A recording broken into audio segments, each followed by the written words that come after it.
Remember this adage which says that garbage in, garbage out. When it comes to the role of evaluation to inform policy making, we need to make sure that that evaluation is of quality.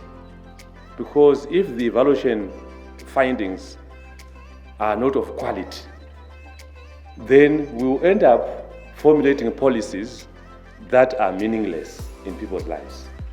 So we need to make sure that we have got quality evaluations to inform policy making. With the 15 years of implementation of SDGs, let's just look at it in 3 phases. Phase 1, we need to put systems in place, tools in place, policies in place, capacitate people who will be monitoring and evaluating SDGs, how countries are making progress.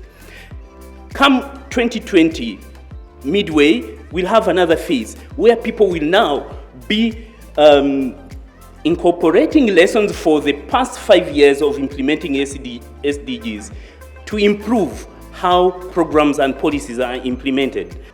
And we go out, members of parliament go out to interact with the public to ensure that no one is left behind. I'm emphasizing that point.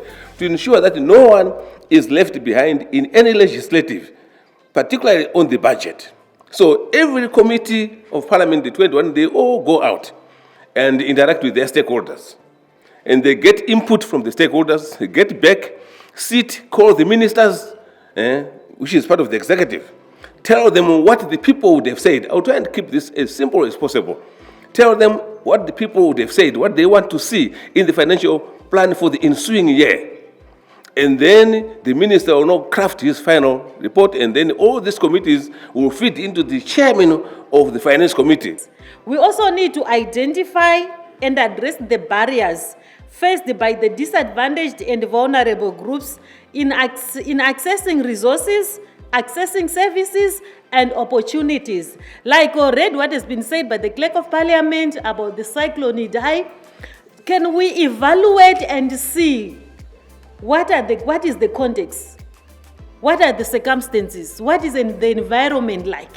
So that we can be able to shape development initiatives, development programs which address the needs of the communities, the needs of the people. For those of us who are implementers and all that, the idea of building capacity and continue to learn about evaluation is also key. Now we say evaluation is also a moving vehicle.